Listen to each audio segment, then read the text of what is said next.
Bismillahirrahmanirrahim.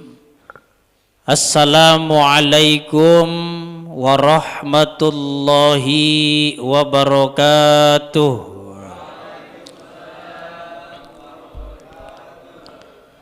Alhamdulillahi rabbil alamin. Wabihi nasta'in ala umurid dunya waddin. Wassalatu wassalamu ala sayyidina Muhammadin wa ala alihi wa sahbihi wa ummatihi ajma'in. At-tahiyyatul mubarakatus sholawatu tayyibatu lillah. Assalamu alayka ayyuhan nabiyyu wa rahmatullahi wa barakatuh. Assalamu alayna wa ala ibadillahi salihin. Ashhadu an la ilaha illallah wa ashhadu anna muhammadar rasulullah, amma ba'du. Sehat bapak-bapak semuanya ya? Iya, rasanya lama banget enggak ketemu ya. Sebenarnya hari ini nih subuh nih ke sono harusnya ke Al Hidayah, tapi ternyata nggak ada tawakuf. Oh ya udah bener, udah jadwal saya kan di sini rutinannya, jadi saya telepon sono. Ustadz yang di RJ nggak bisa di cancel katanya, yang di sono aja kata saya di cancel. Sebab di sono hadir terus, alhamdulillah. Di sini sudah lama, maka untuk mengobati rasa rindu ya kita bersilaturahim ya, alhamdulillah. Pertama-tama marilah kita panjatkan rasa syukur kita kepada Allah Subhanahu wa taala yang sampai detik pagi hari ini kita masih digiring oleh Allah untuk sama-sama sholat subuh berjamaah. Itu nikmat dari Allah. Duduk bermuajahah, bermujalasah, Pak Amprok, Pak Jonghok banget ya kalau kata orang Sunda, duduk bersama tolabul ilmi. Mudah-mudahan niat langkah kakinya bapak-bapak semuanya dari rumahnya menjadikan pemberat amalnya masing-masing. Amin ya rabbal alamin. Salawat dan salam semoga tercurah kepada baginda alam, Nabi Agung, Nabi besar, Nabi Muhammad sallallahu alaihi wasallam. Ini benar-benar kalau kita ngelihat orang Arab, yang di Arab, yang di sana ya, jangan yang di Bogor, yang di Sukabumi, di Casarua, udah beda. Tapi lihat orang Arab yang di Arab, itu mereka kalau ngomong, kalau kesel itu benar-benar kesel. Jadi marahin orang di hadapan ratusan orang banyak, itu bisa keluar tuh marah.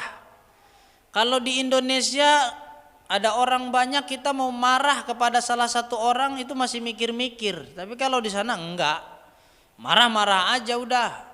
Mau orang tua kek, mau bocah kecil kek, mau sepantar, itu tetap marah. Orang tua mau ngeluarin barang lama, marah itu orang. Yallah ya Syekh, cepetan katanya keluarin itu. Oh, dimarahin kata saya. Di Indonesia nggak ada yang berani begitu. Orang tua, kakek-kakek udah lambat jalannya, lambat gerakannya, pengen ngeluarin sesuatu dari dompetnya lama, dimarahin sama orang Arab. Itu sudah kena dakwah Rasulullah, apalagi Rasulullah tidak diturunkan di tanah Arab. Seperti apa karakteristik orang-orang Arab? Wah, di restoran ada orang cuci tangan di atas piring, orang Arab gebrak meja Pak. Gebrak mejanya, mau nenek-nenek ya, mau siapa yang sedang makan begitu digebrak. Jangan begitu katanya. Itu begitu tuh jorok, cuci tangan di atas piring. Kan kita udah biasa ya. Nah, cuci tangan di atas piring. Jangankan cuci tangan, kalau ngerokok latunya kan dipiringin, benar apa enggak?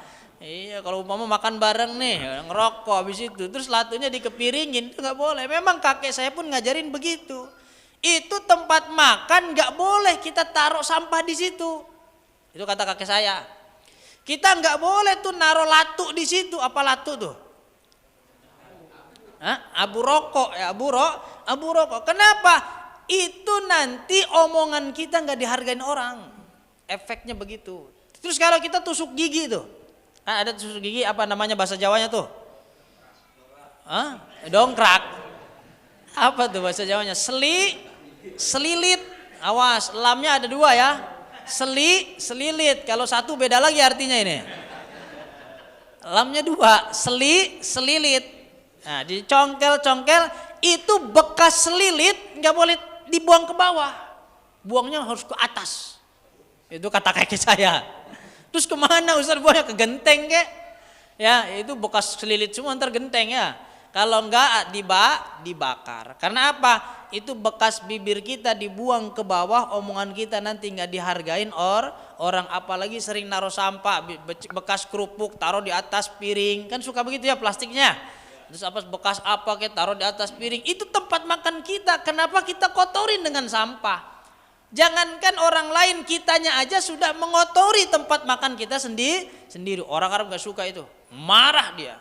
Wal fusuku wal jidal, di sana ngomong kotor itu udah biasa juga. Ngomong kotor, saling ledek, debat itu setiap hari memang ada. Ya, nah itu sudah ada Rasulullah Sallallahu Alaihi Wasallam. Bayangkan, seandainya Rasulullah tidak diturunkan di sana, bagaimana kerasnya karakter orang Arab. Tabok beneran dong sono mah. Ya, beneran. Kalau orang Indonesia kan enggak. Marah depan orang enggak berani kan?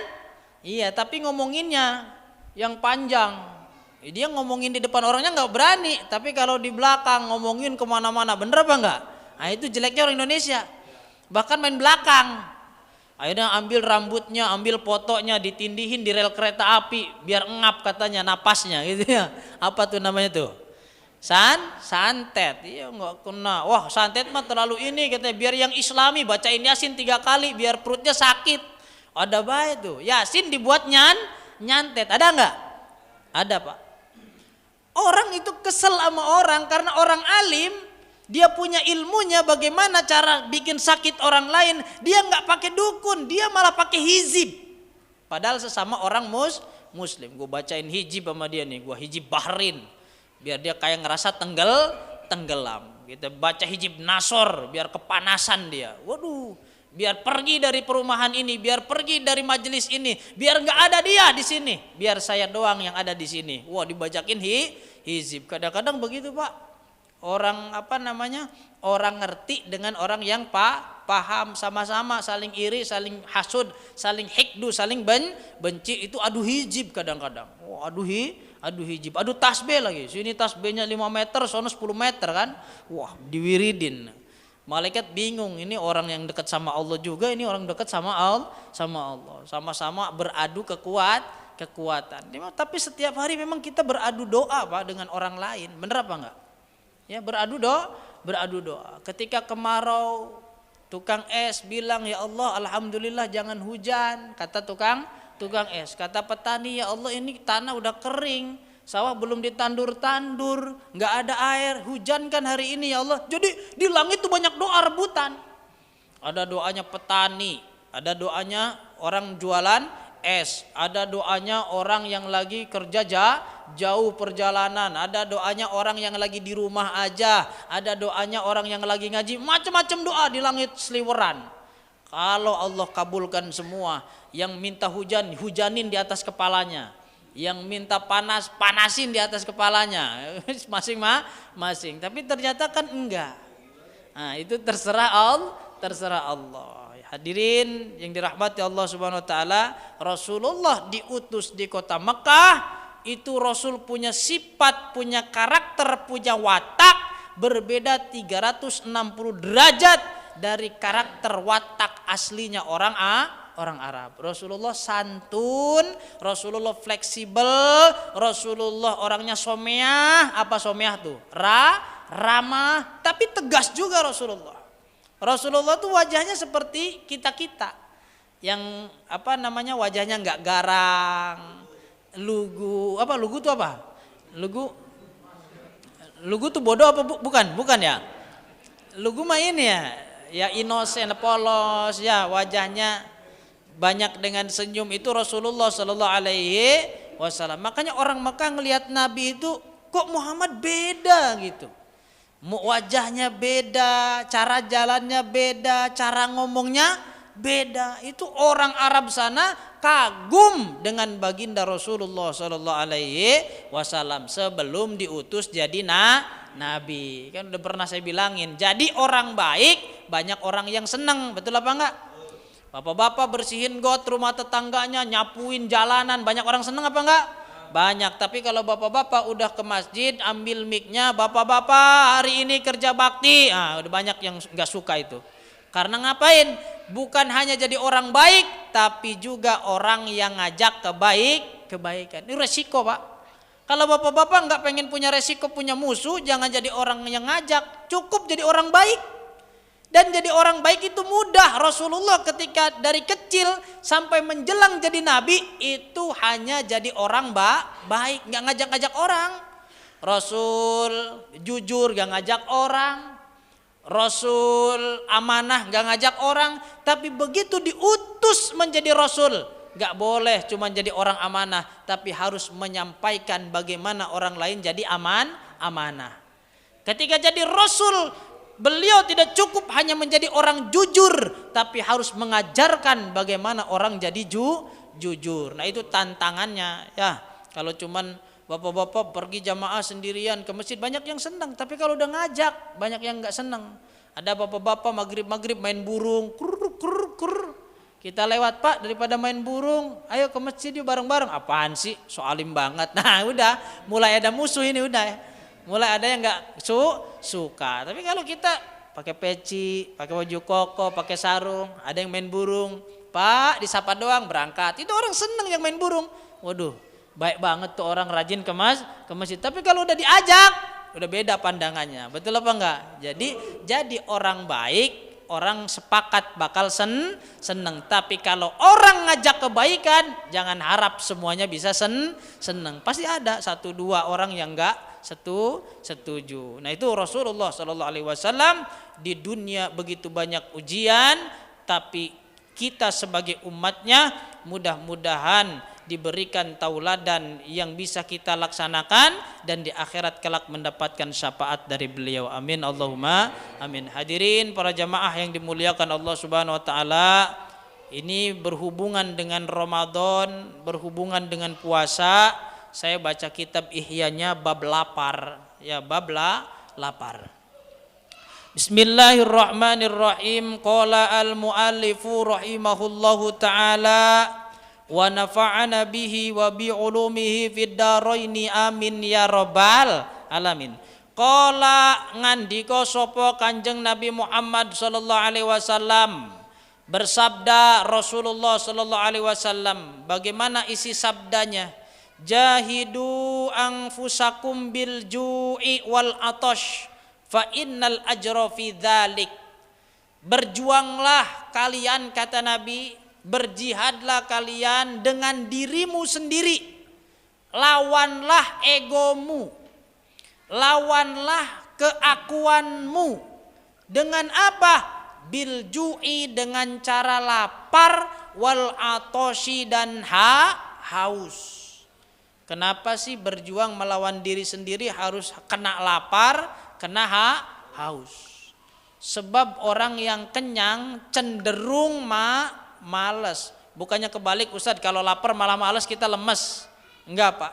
Orang sering lapar daya juangnya lebih tinggi daripada orang yang sering kenyang. Ya, lihat orang-orang yang sukses itu biasanya gara-gara lapar waktu kecilnya itu. Wah, gua harus sukses.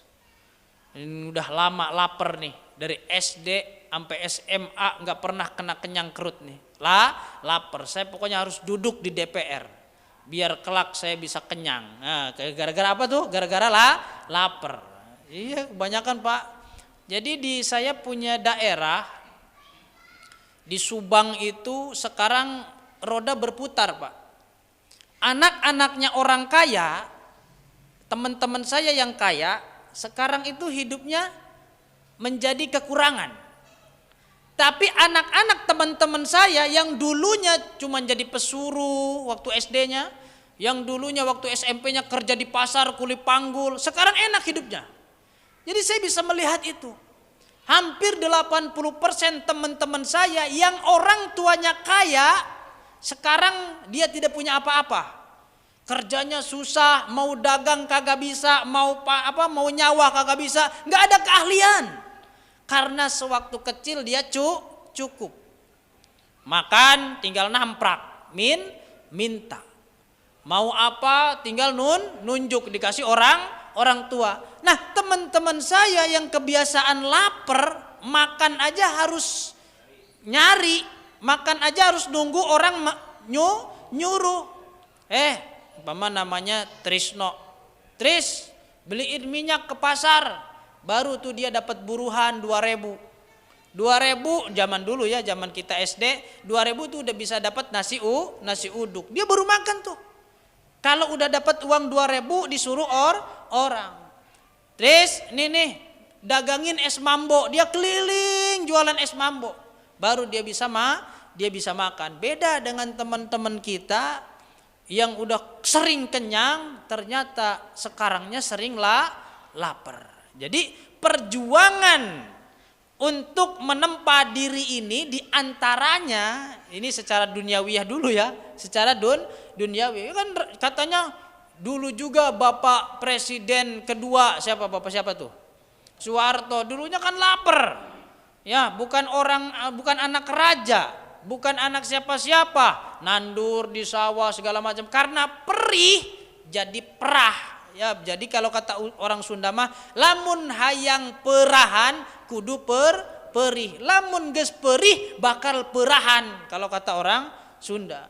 Kalau kamu prihatin, perutmu sering kosong, perutmu sering merasa lapar, maka engkau akan menjadi orang besar. Tapi kalau kau sering kenyang dari kecil, apa aja diturutin, waduh mentalnya mental tempe, nanti tidak sanggup berjuang. Maka orang-orang yang sanggup berjuang itu adalah orang yang lapar dan orang yang haus. Di medan perang juga Pak, yang haus itu, yang lapar itu lebih garang daripada yang kenyang Pak. Bilang ngapain perang Pak, orang udah kenyang kok. Saya mah nggak ikut lagi enak-enak makan begini. Yang lapar mah gua nggak ikut perang juga lapar, ikut perang juga nggak apa-apa, sekalian ikut perang, mati sama-sama. Nah itu kata Nabi, jahidu anfusakum bilju wal atosh, berjuanglah melawan diri sendiri, melawan ego itu dengan lapar. Dan memang orang itu kekuatannya jadi diri kenyang Pak. Kalau Allah nggak kasih rezeki dia 3 hari nih Pak, di rumah nggak ada beras, nggak ada mie, nggak ada minyak goreng, nggak ada galon aqua, nggak ada isinya. Sehari bapak-bapak di rumah itu nggak ada masuk makanan minuman, gimana rasanya Pak? Seharian itu terus, nggak ada buka, nggak ada sahur. Ini mah bukan bab puasa, bukan, emang kelaparan. Gimana rasanya? Lemes apa enggak? Lemes Pak, lemes, nggak berdaya. 2 hari gimana kira-kira? 3 hari masih hidup apa enggak? Masih. 4 hari nggak bisa bangun. 5 hari lumpuh ya, lumpuh, bisa lumpuh Pak dari makanan kan? Lumpuh, suaranya enggak kuat ngomong parau suaranya. Nah itu lapar dan haus ini mestinya membawa kita ingat kepada siapa yang memberi rizki. Oh iya, alhamdulillah. Kemarin sebelum Ramadan mah wayah gini minum extra jos dikasih es, minum es teh manis dikasih es. Itu yang ngasih Allah. Sekarang mah nggak bisa. Es teh manis cuma dipandang doang. Wah itu nikmat banget. Mandangnya aja udah nikmat. Itu orang puasa Pak. Padahal belum minum, ngelihatnya aja udah kepengen, udah nikmat. Coba belagunya kalau nggak puasa. Begitu minum es teh manis, ya masih enakan minum Sprite daripada minuman ini tuh. Itu namanya orang nggak bersyukur. Kalau orang berpuasa, orang lapar, itu rasa syukurnya lebih tinggi daripada yang kenyang. Bener nggak Pak Ustadz? Bener. Bapak-bapak sering lapar nih, ketemu makanan sekali, walaupun lauknya cuma tempe goreng, itu rasanya luar biasa. Ya Allah, alhamdulillah masih bisa makan. Tuh kalimatnya aja masih bisa makan. Jadi makan itu adalah nikmat dengan adanya kalimat masih. Tapi kalau kita makan terus sehari 5 kali umpama, mana masihnya? Gak ada masih. Makan lagi, wah kenyang, alhamdulillah, gitu aja palingnya. Tapi nikmatnya dengan lauknya harus macam-macam. Maka nanti diterangkan oleh Imam Ghazali, al-adimu, lauk-lauk yang mana membuat manusia jadi egois itu ada. Kita teruskan dulu. Fa innal ajra fi dzalika, karena perjuangan melawan diri sendiri itu akan bisa dihadapi dengan adanya lapar dan haus. Seperti tadi saya contohkan, orang yang waktu kecilnya sering lapar, dia akan berpikir bagaimana caranya kenyang. Orang yang kenyang nggak mungkin bagaimana caranya lapar, ya. Udah kenyang. Al-faidatul ula, faedah yang pertama dari lapar dan haus. Sofaul qalbi, yaitu bersihnya hati, wa iqadul qorihati wa infadil basyirati. Kalau orang sering lapar, bukan kelaparan ya, sering lapar, sengaja mengosongkan perut, sengaja tidak banyak minum, maka hatinya akan menjadi bersih. Mau ngomongin orang, udahlah ngabisin energi. Orang lagi lapar begini ngomongin orang, udah mah lapar tambah dosa pisan. Nah, akhirnya nggak ngomongin orang lain. Sofa kolbi, maka hatinya menjadi bersih, wa iqadil qorihati wa infadil basyirati, dan pandangan mata batinnya menjadi tajam. Ini kata orang-orang ahli tasawuf. Maka nggak ada nabi yang kekenyangan, Pak. Nabi kekenyangan gitu. Terus Nabi kebanyakan makan. Makanya kalau guru saya ngelihat status saya makan, itu dimarahin saya, Pak.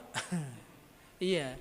Mama status WA saya lagi makan gitu di mall, di mana makan gitu, makanan dipotoin gitu kan. Itu guru saya negur itu langsung tuh. Katanya langsung di komen, "Ip, nggih Yai, kayaknya foto makanan mulu gitu. Udah lupa jaranya jadi wali," katanya gitu. Waduh, ya Allah Karim. Gak ada wali itu bangga dengan makanan, gak ada, Pak. Gak ada. Wali membangga-banggakan makanan, gak ada, Pak. Kalau ada wali membangga-banggakan makanan, dia bangga dengan apa yang dia makan, bukan bersyukur loh ya, Pak ya. Bangga dengan makanan. Kalau wali bersyukur pasti dengan makanan. Tapi kita di akhir zaman ini orang seolah-olah makanan itu menjadi branding bagi dirinya. Betul apa enggak? Kalau lu enggak makan ini lu enggak keren, kan gitu. Lu pernah enggak makan di sono? Di mana? Di sono, di restoran ini. Wah, kalau orang udah pernah masuk restoran itu seolah-olah derajatnya diangkat oleh Allah. Waduh, udah ngeri itu.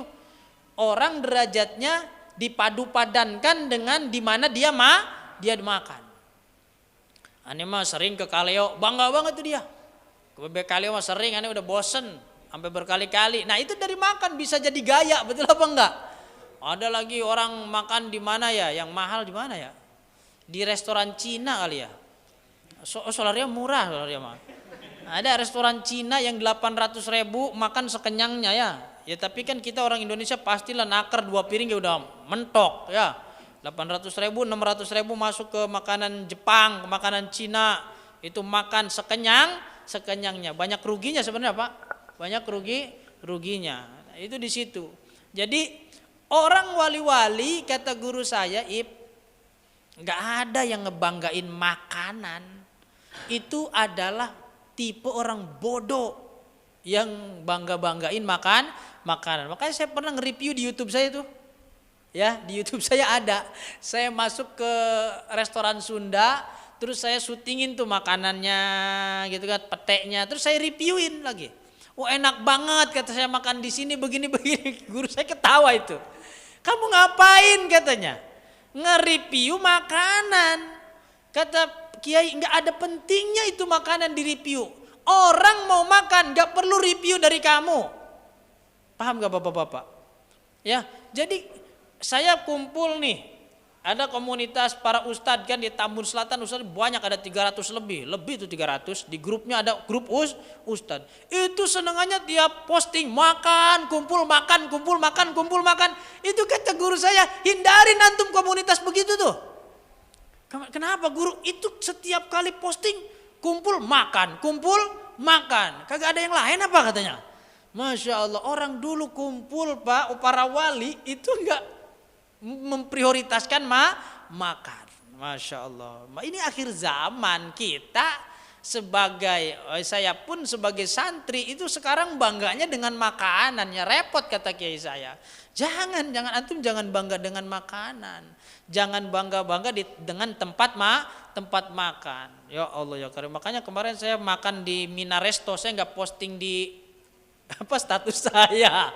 Padahal itu di Mina Resto saya udah foto-foto tuh.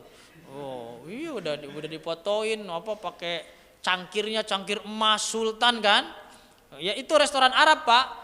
Bangkunya bangku kayak sultan, cangkirnya kayak sultan, gelasnya kayak sultan, piringnya aja kayak sultan. Saya udah foto-fotoin, posting apa kagak, saya ragu-ragu ini. Ntar guru saya marah. Guru saya suka begitu ya, komen tapi nyindir biasa doang. Katanya kamu udah lupa jalan jadi wali katanya gitu.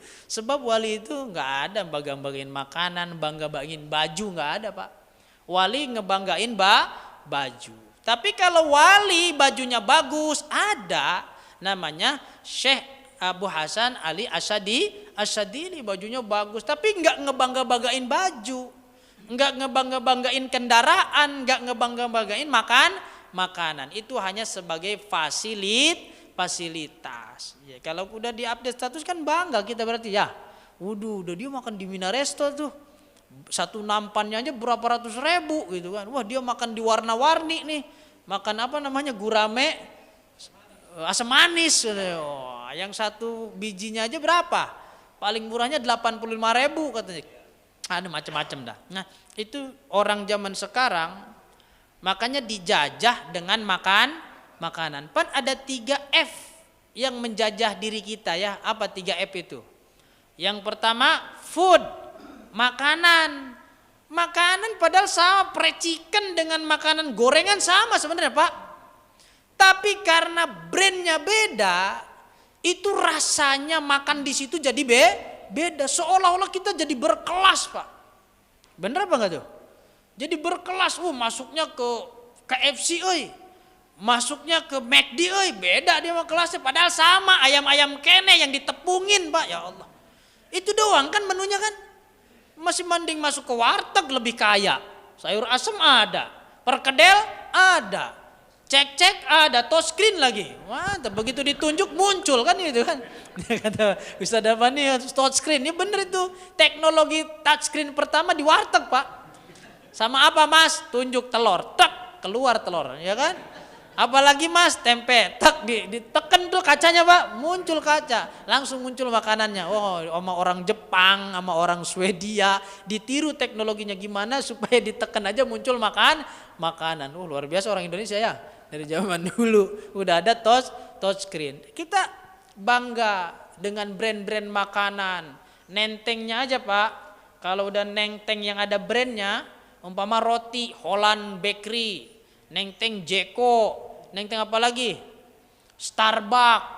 Gelas aja yang ada brand Starbucksnya beda bawahnya kita Pak. Daripada botol Aqua itu. Iya bersebelah. Bener beda kita. Padahal isinya air putih. Tapi karena brandnya kita jadi bangga. Ini orang sudah terpengaruh dengan urusan-urusan remeh tentang dunia. Kan makan udah saya bilangin istri saya juga. Kata saya, kita nggak boleh bangga loh. Kalau bersyukur boleh Pak, harus malah. Kita nggak boleh bangga loh kita pernah makan di mana. Kita nggak boleh jadi jumawa loh kita pernah makan ini itu nggak boleh. Kenapa sih Bi? Kan ini makan enak, nikmat dari Allah. Kalau bersyukur harus. Tapi kalau kita bangga seolah-olah kita jadi orang hebat gara-gara makan di restoran ini, restoran itu, makan lauk ini, lauk itu jangan. Karena kita ternyata membanggakan perkara yang ujung-ujungnya akan masuk di dalam sepi tank. Apa bagusnya yang ada di sepi tank? Kan yang kita makan kemarin Pak, ya jangan kemarin lah, 12 jam yang lalu umpama ya. Sebagus apapun brandnya, umpama brandnya apa gitu kan, brandnya. Terus sebagus apapun cangkirnya, tetap jadi uyuh. Apa uyuh Pak? Jadi air kencing tuh yang dibangga-banggakan tuh, apa namanya, Starbucks. Yang dibangga-banggakan tuh, umpama kopi janji jiwa, kopi kenangan, macam-macam lah ya. Kopi kan, ya tiba ngopi gitu pas sekarang namanya aneh-aneh kan. Ada kopi janji jiwa, kopi kenangan, bangga. Itu padahal mancur ke WC. Wow, bangga makan di mana yang yang branded.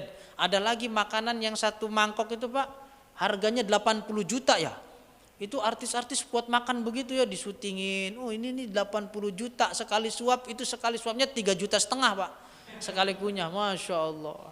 Tetap aja masuk ke perut, diolah sama lambung, akhirnya muncratnya di septic tank tuh 80 juta ada di septic tank. Makan biasa aja lah, ya sederhana. Yang penting konsepnya 2 dalam Islam. Konsepnya kan nggak bagus, nggak banyak dalam Islam makanan itu. 2 apa aja? Halalan, thayyiban. Halal dan baik bagi diri kita. Awas, kita juga sering lupa. Saya juga sering lupa Pak. Yang penting halal katanya, salah itu. Makan yang penting halal, salah itu konsepnya. Makanya kena perutnya. Ya kan rujak halal Pak. Halal nggak? Halal Pak, tapi belum sarapan ngerujak itu tidak thayyib. Nggak bagus, mules Pak. Makanya Islam tuh keren. Jadi hadir untuk umat manusia, Quran itu sesuai dengan fitrah. Maka dituntun oleh Quran halalan thayyiban. Model saya ngopi bukan thayyib, nggak thayyib Pak. Ngopi buat saya nggak thayyib. Kenapa? Karena perih. Ya, rujak bisa jadi enak, tapi tidak thayyib. Karena perut saya mules. Mungkin bapak-bapak juga makan emping bagi saya nggak masalah. Ya, biasanya kan makan apa yang ada empingnya? Yang ada empingnya apa? Soto, nasi kebuli ya. Nah, itu makan emping saya nggak masalah, makan emping mau berapa biji, mau setoples nggak masalah. Tapi bapak-bapak jangan macam-macam. Kalau punya asam urat, jangankan makan 3 biji Pak, 2 biji selang 1 jam, cekot-cekot itu. Nah berarti itu halal, emping itu halal Pak, nggak ada haram-haramnya. Tapi tidak thayyib bagi bapak-bapak. Bahkan kemarin saya waktu nuzulul Quran cerita orang, Ustadz, katanya ada Ustadz, itu makan kebuli pakai emping, saking nikmatnya dia Pak Haji, Ustadz gak apa-apa tuh makan emping banyak-banyak. Gak apa-apa, ini buktinya enak saya makan emping. Itu selang sehari kakinya langsung bengkak, tangannya bengkak semua Pak. Langsung masuk rumah sakit. Jadi itu halal, halal tapi gak thayyib. Paham bapak-bapak di situ ya? Nah itu konsep Islam. Makanya Islam juga mengatakan di dalam surat lain, fangzur ila ta'amih. Lihatlah makanannya. Karakter kita ini tergantung dari apa yang kita makan, di antaranya loh ya Pak ya. Makanya 3F itu yang pertama adalah food, makanan. Apalagi kalau udah ditambahan junk. Apa tuh junk? Junk food. Makanan cepat saji. Itu membuat otak kita cepat stres Pak. Iya bener Pak. Kenapa orang sekarang banyak yang emosional, arus pendek. Orang zaman sekarang sabarnya hilang. Kenapa? Kebanyakan makan mie, udah saya bilang kan. Kenapa kebanyakan makan mie instan Pak? Orang sekarang gak ada yang mau nunggu lama, bener apa enggak? Jadi proses itu gak mau lama. Orang zaman dulu Pak mau nanak nasi aja lama prosesnya. Jadi kesabaran itu tumbuh dalam dirinya. Nyalain dulu hawu tuh? Kayu bakar, dinyalain kayu bakar diisikan di tapian dulu. Kalau orang Sunda bilang di tapian tuh apa tuh? Diambil dulu gabah-gabahnya Tuhan. Ya sekarang beras sudah bersih semua Pak. Diambil gabahnya dibuangin, di bawahnya ada ayam pada matokin. Habis dari tampah itu dimasukin boboko, bakul, diisikan, dibersihin air yang putih-putihnya. Habis itu baru dimasukin ke asepan yang segitiga tuh apa namanya? Kukusan, dimasukin ke kukusan, langsengnya diisi air. Itu nggak ditinggalin anak nasi, ditungguin Pak. Ada tinggalin mati itu kayu bakarnya Pak. Ditungguin masak nasi, ditiupin, ada kali sejam lebih. Ya, Ada Pak, nungguin nasi diem aja. Terus dibuka, dikeplok-keplok nasinya gini kan. Kalau masih nempel berarti belum mateng. Kalau keprok, oh udah nggak nempel berarti udah mateng. Diangkat itu sangkuknya, diangkat asepannya ya. Terus dimasukin ke baskom. Diapain? Diangi, dihihidan. Diangi, diakel. Awas, bahasa Arabnya apa? Malikin nasi. Jadi nasi dibolak-balik. Jadi bukan bahasa Arab yang Quran, bukan ini mah. Ya. Jadi dibolak-balik nasinya, diangi, baru dimasukin sangku. Apa sangku tuh? Ya boboko tadi. Boboko itu nasi awet sampai 5 hari. Bener apa enggak?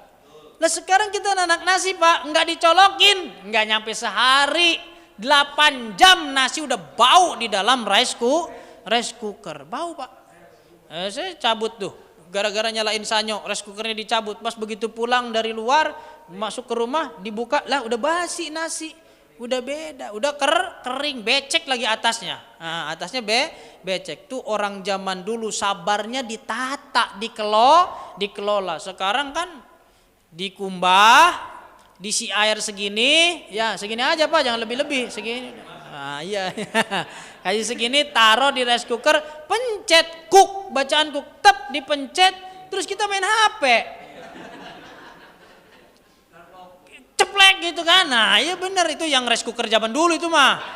Nah, sekarang mah bunyi Pak, tit. Nah, udah mateng. Udah baru dibuka, diangkat, enggak diangi lagi Pak, langsung dari situ masuk ke piring.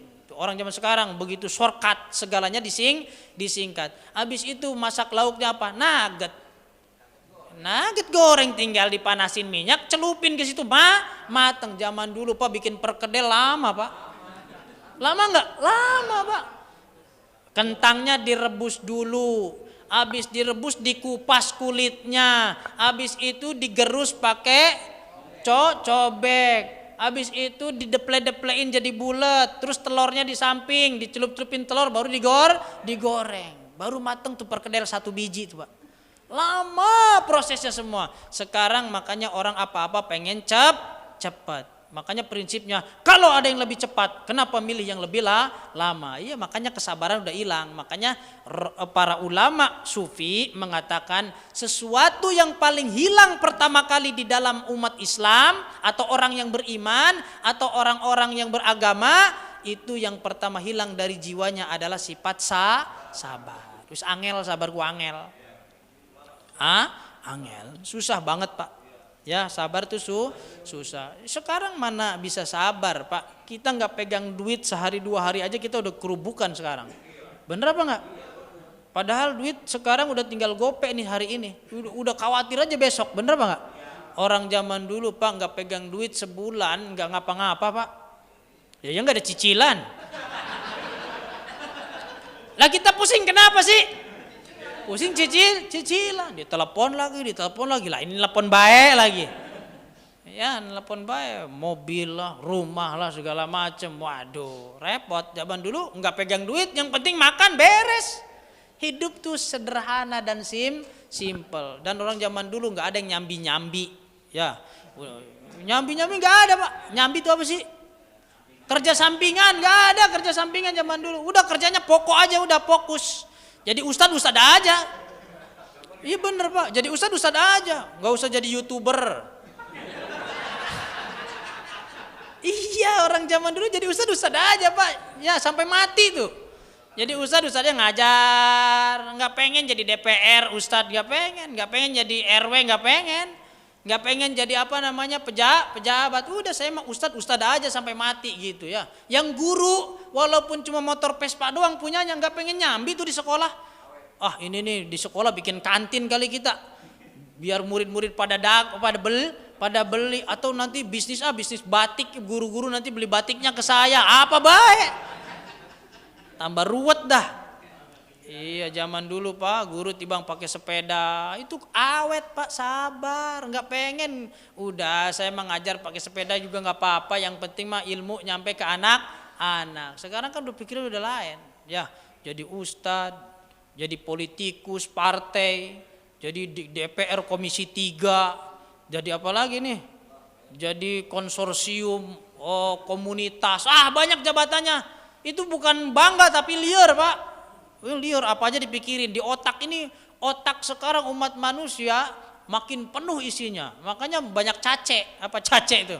Kalau di HP kan banyak cacenya, Pak. Nah, kudu dibersihin itu. Apa cace itu? Cace kali ya.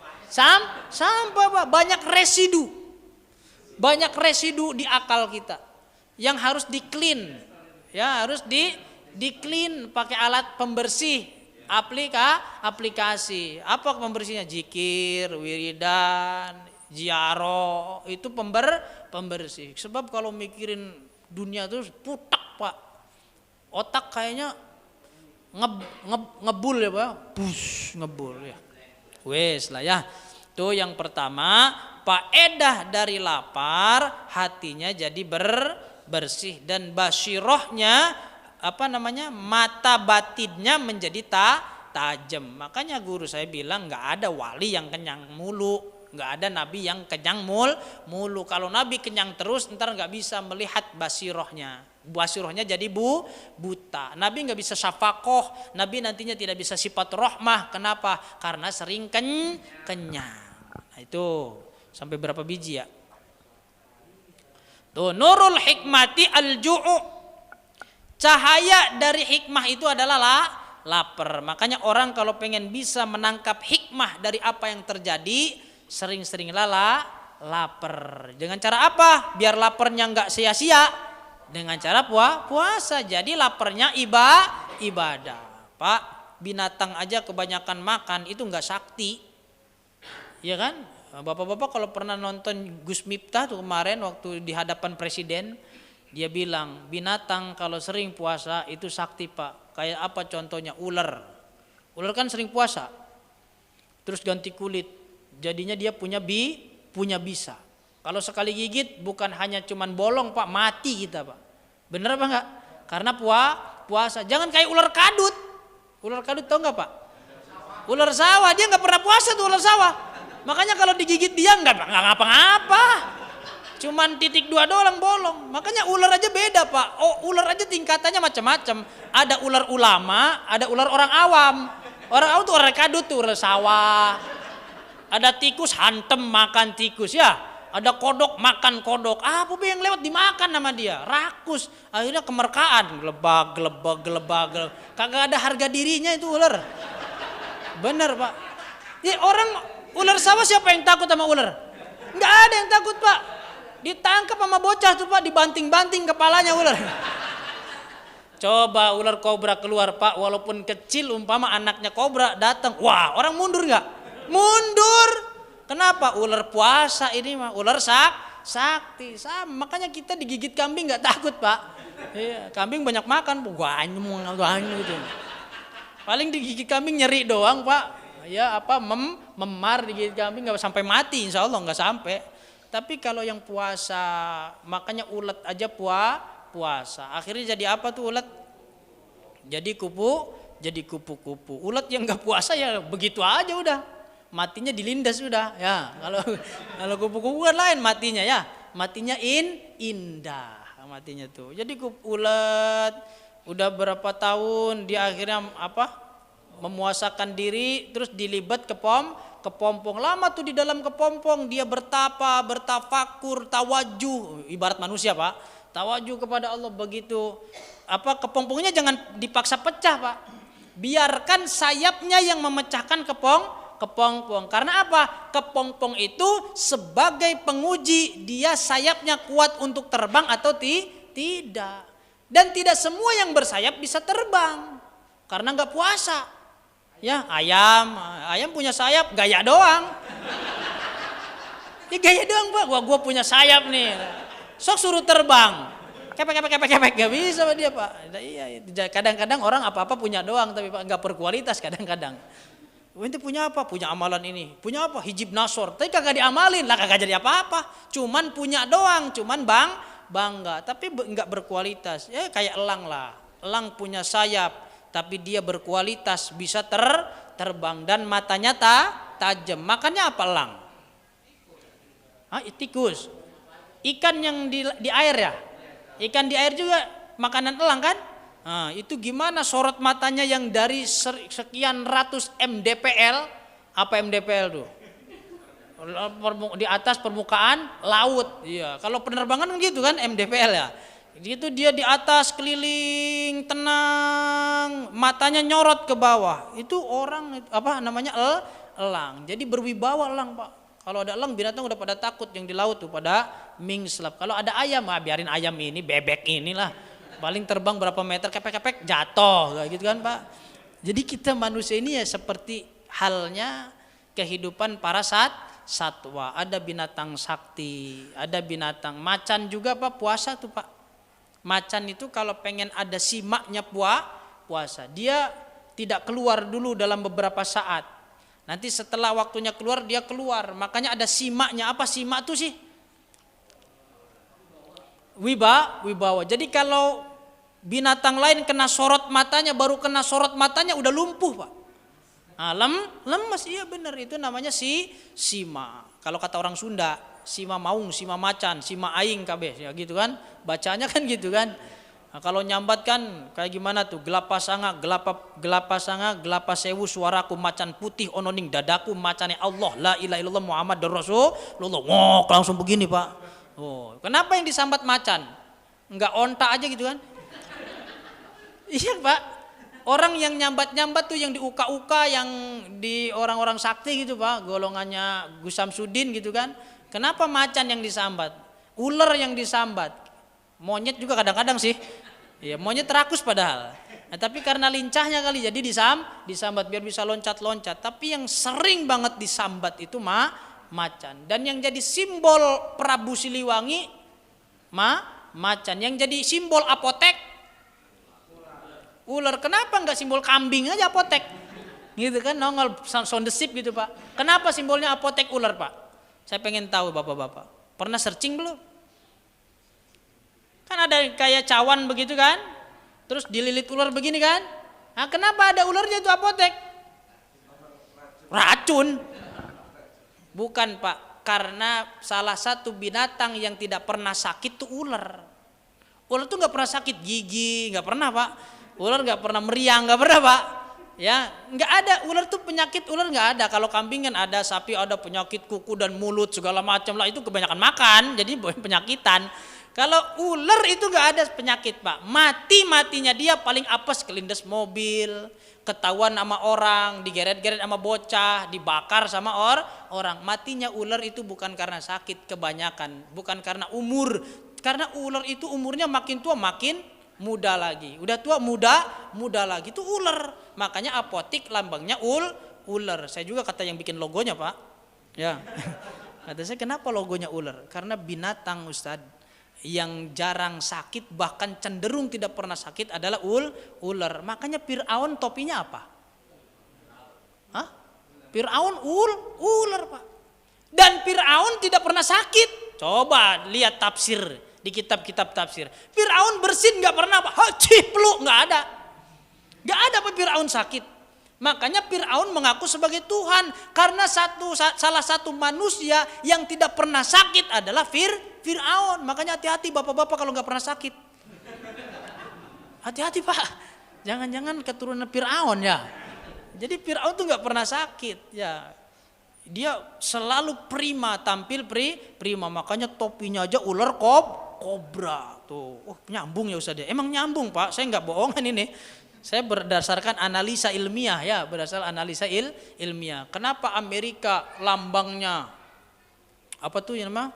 Burung ya, burung Raja Wali apa burung apa tuh? Burung kan, burung Garuda ya, burung Garuda seperti bangsa-bangsa yang besar, negara-negara yang superpower itu rata-rata lambangnya adalah Garuda. Amerika tuh Garuda kayak gini, Pak, seret, terus kepala gitu kan. Terus ada lagi negara-negara lain yang lambangnya Garuda, itu simbol negara besar. Indonesia pun simbolnya Garuda. Tapi Indonesia tidak jumawa. Walaupun bangsa besar, Indonesia untuk sombong itu kayaknya bukan tipenya, bukan tipe karakter orang Indonesia pengen pamer rudal, pamer apa, enggak usah Indonesia pamer-pamer begitu, pamernya puasa. Dah kita mau puasa aja, rudal mau berapa biji puasa. Makanya orang zaman dulu melawan Belanda ya lawannya dengan puasa. Kiai Jatira Babakan Ciwaringin Cirebon itu orang ahli tirakat Pak, orang ahli puasa. Ada pesawat Belanda lewat melintas ke Babakan Ciwaringin, lewat tuh. Balik lagi kan kalau pesawat perang bolak-balik Pak. Karena sebagai pengintai itu ditendang yang buat numbuk padi apa tuh namanya Pak? Oh lesung. Itu enteng apa berat tuh? Lumayan Pak dari batu itu. Lesung itu ditendang oleh Kiai Jatira langsung kena pesawat Belanda. Ditendang Pak, wush. Lah kita nendang boro-boro nggak bakal oja Pak. Kaki kita yang remuk Pak. Itu puasa orang zaman dulu ya. Makanya saya ngobrol sama siapa kemarin ya? Sama Pak Indra apa siapa? Kata saya orang Yahudi itu ingin mengilmiahkan karomah dan ingin mengilmiahkan mukjizat. Sampai sekarang Pak. Zaman dulu ada orang ngobrol dari jarak jauh itu dengan puasa Pak. Namanya telepati. Sekarang jadi telepon. Ya nggak usah puasa Pak, yang penting beli pulsa bapak-bapak. Ya jadi bisa ngobrol. Orang zaman dulu nggak usah beli pulsa Pak. Dia diem manekung samadi, menenangkan diri, menyamakan satu energinya satu frekuensi. Saya simpen nomor 1, di sono nomor 1 digabungin di sinyal di langit. Nyampe suara kita. Ya Syekh, kita kumpul di mana? Ntar hari Rebo kita kumpul di Gunung Jati. Oh, di sana udah tahu semua tuh. Akhirnya hari Rebo tanpa ditelepon, tanpa surat, mereka udah datang ke Gunung Jati, tempat perkumpulannya para wali. Gimana ngundangnya itu? Ya itu lewat grup WA para wali. Ada WA aja dulu. Cuman nggak pakai beginian Pak. Nah orang Yahudi, orang-orang non-Islam mencoba bagaimana itu karomah dan mukjizat jadi ilmiah. Sehingga orang-orang Islam itu sudah tidak aneh, tidak bangga dengan mukjizat dan karomah. Padahal masih ada sampai sekarang juga. Pengen buka pintu dari jauh, dulu namanya apa? Ini pintu ketutup, kita buka dari jauh, jeblak kebuka tuh. Atau minimal cerorok, apa tuh namanya? Telekinetik, namanya telekinetik, menggerakkan benda dari jauh itu namanya. Nah sekarang nggak usah puasa Pak, tinggal masuk Superindo bapak-bapak. Ya, ini buka sendiri Pak, buka sendiri. Pakai apa? Pakai sensor. Jadi semua yang tadinya mustahil, yang hanya bisa dilakukan oleh para wali-walinya Allah, itu mereka katakan, gua juga bisa. Nggak usah ibadah, nggak usah puasa, nggak usah baca mantra, kita bisa. Kata orang-orang Yahudi. Makanya mereka udah, mana wali di sini, mana orang sakti di sini. Saya tembak pakai timah panas, mati pasti dia. Ternyata sekarang kita udah mulai melemah spiritualnya, mulai melemah kesaktian kita, makin gak percaya dengan mukjizat Al-Quran. Padahal mukjizat semua nabi tinggal cerita seiring dengan wafatnya para nabi. Tapi ada mukjizat yang diberikan oleh Allah bukan hanya kepada nabinya, bukan hanya kepada rasulnya, tapi mukjizat itu bisa dipakai oleh umatnya. Apa itu Pak? Al-Quran. Bapak-bapak pengen pukulannya, sekali pukul langsung mati orang, ada pembacaannya. Ya apa itu? Jadi bapak habis sholat begini, itu jangan geser dulu, posisinya tetap. Habis jikiran, wiridan tetap begini Pak. Kalau Jumatan juga sebenarnya begini. Harusnya Jumatan itu begini terus Pak, sampai wiridan selesai itu begini. Tapi kita udah pada semutan, udah pada pegal orang zaman sekarang ya Pak. Orang zaman dulu kuat-kuat Pak. Ya, habis Jumatan itu habis salam, wiridannya begini, nggak boleh geser. Karena selama kita begini dosa kita diampuni oleh Allah Subhanahu wa taala. Begitupun ngamalin ini wa idza batostum jabbar. Diamalin sambil puasa, Pak.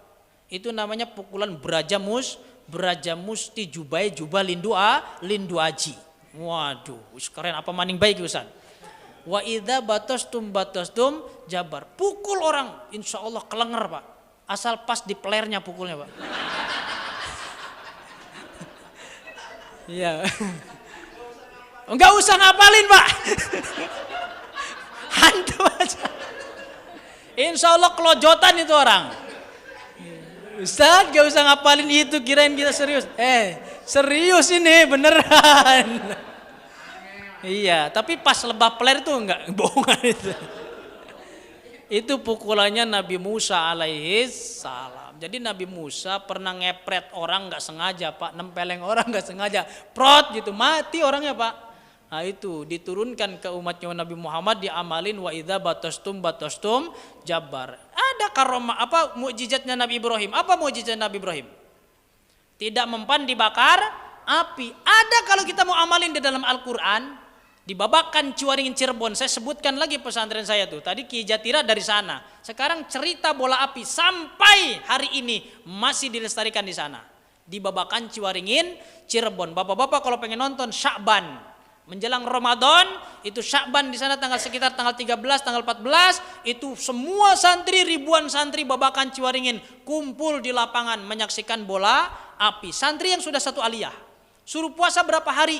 Puasa, ini pakai puasa mesti amalan nih. Puasanya 21 hari. Kalau yang cuman pengen kebal api. Kalau pengen nambah supaya kebal dari petasan, apa tuh? Petasan gede-gede segini Pak. Ditempel-tempelin di badan. Ya, itu diamalkan 41 hari. Nah, gimana supaya diketahui mana yang lulus, mana yang enggak? Nanti di hari terakhir puasa, santri semua dikumpulkan oleh Kiai Makhtum Hanan. Itu guru kita tuh.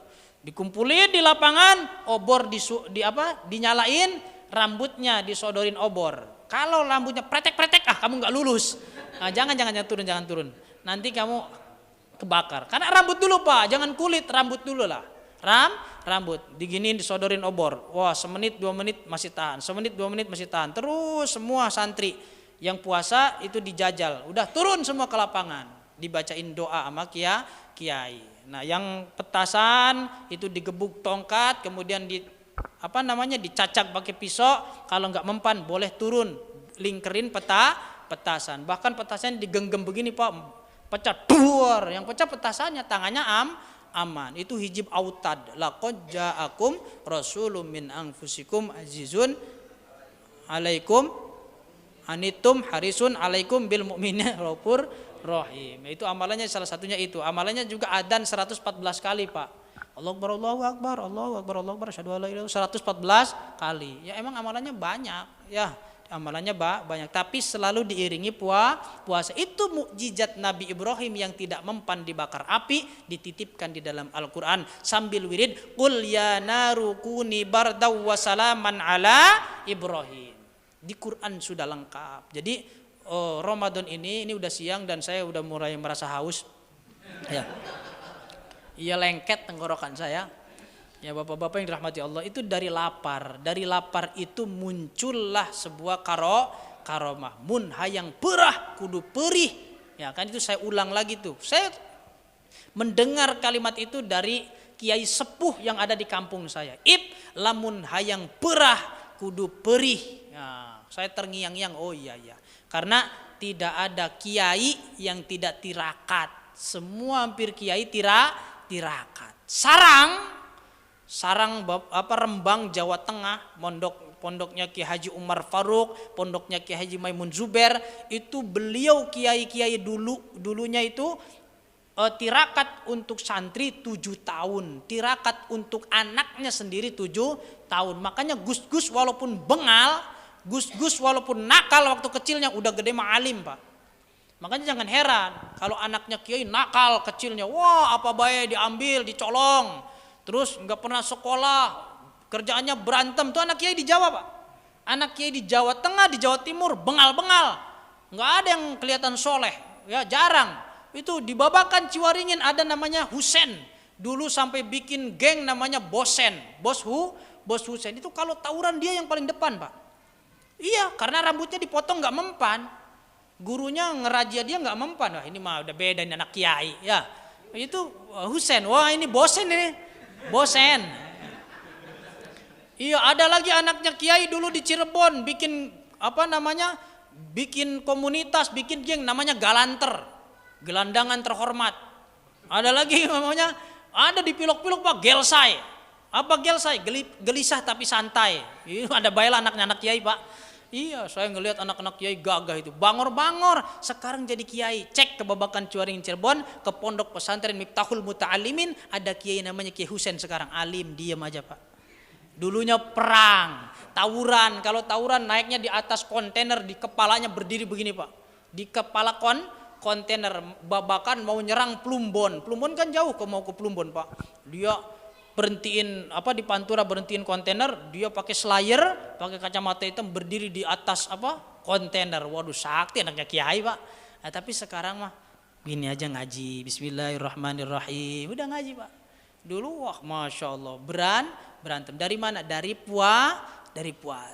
Makanya anak ditirakatin puasa, keluarga tirakatin puasa, ilmu ditirakatin puasa. Supaya apa? Supaya ada sisi karomahnya, supaya ada sisi mukjizatnya. Makanya Quran itu dipuasain. Wa idza batastum jabar dipuasain. Terus kuliana rukuni barda wassalaman ala Ibrahim dipuasain. Tapi ada yang enggak harus dipuasain. Contoh ada orang sakit, enggak mati-mati, dibilang mati hidup, dibilang hidup mati, ngedapang aja. Apa ngedapang tuh? Ya tergeletak aja Pak, tergeletak aja. Dibilang mati masih tut gitu kan. Dibilang hidup ya kagak ngapa-ngapa, makan kagak bisa, minum kagak bisa. Buru-buru ambil Quran, baca surat apa? Yasin bisa. Ada lagi surat apa? Surat petir Pak. Surat Ar-Ra'du. Kita bacain surat Ar-Ra'du. Bismillahirrahmanirrahim. Selang setengah jam mati insyaallah ya.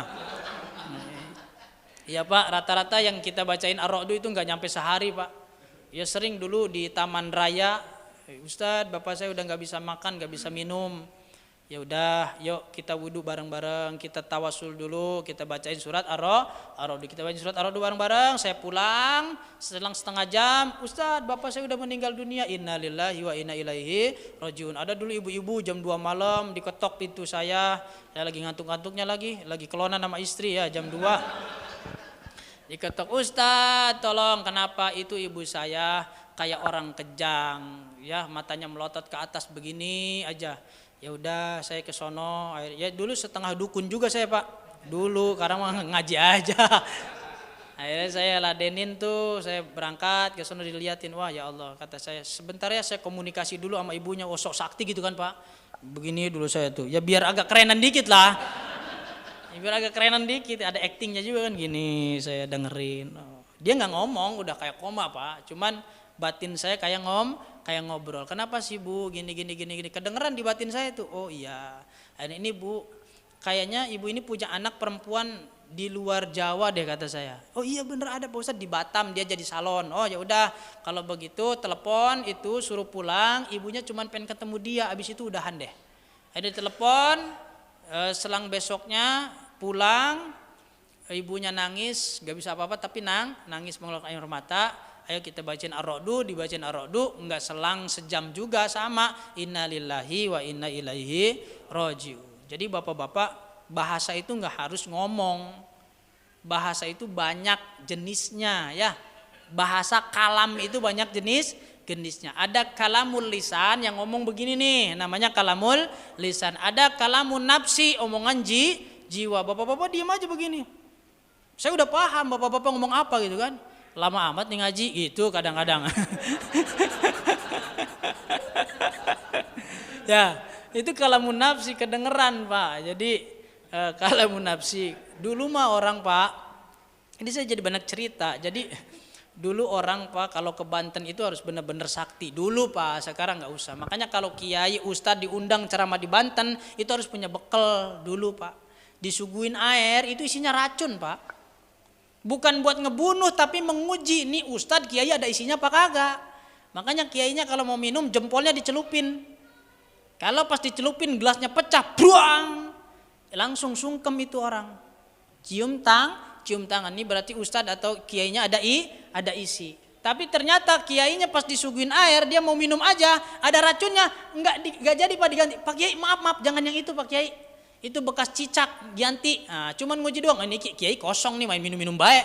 Kalau kita nggak berhentiin mati karena ada racunnya. Makanya dulu dicelupin jempol Pak. Orang zaman dulu diajarin kalau mau minum di tempat orang, di negara orang, di wilayah orang, itu kita baca kul a'udzu birabbil falak min syarri ma khalaq min syarri ghasikin idza waqab wa min syarri nafasati fil uqad wa min syarri hasidin idza hasad. Kita celupin jempol kita ke air, itu kalau pecah gelasnya prang, itu berarti ada racunnya atau ada sesuatu yang jelek di dalamnya. Tapi sekarang nggak usah begitu-begitu, udah tanyain aja ada racunnya apa kagak. Konfirmasi aja Pak. Ya itu saja yang dapat saya sampaikan. Jadi ini baru al-faidatul ula ya. Cuman faedahnya banyak di sini. Saya cukupkan sampai di situ aja. Ada sampai al-faidatul asyirah. Apa sih faedahnya lapar dan haus itu akan menumbuhkan apa dalam diri kita? Bukan hanya menumbuhkan ketakwaan, tapi juga bisa jadi menumbuhkan kesaktian. Makanya orang Jawa zaman dulu nggak ada yang nggak puasa, pasti puasa dan puasanya lebih banyak. Kan banyak puasanya. Ada puasa ngebleng, puasa mutih, puasa ngerawat, puasa mati geni, puasa banyak puasanya. Itu supaya apa? Supaya ya dibilang, kita bilang sekarang sakti. Kalau zaman dulu sebenarnya bukan supaya ada efek yang menjadi peningkatan diri dengan puasa. Nah, hadirin, itu saja yang dapat disampaikan. Barangkali ada pertanyaan. Silakan, ada pertanyaan apa enggak? 6:30 ya. Enggak ada ya? Ke rumah juga mau ngapain? Kopi enggak bisa disuguhin. Ah ya, nggih, silakan Ustaz. Heeh.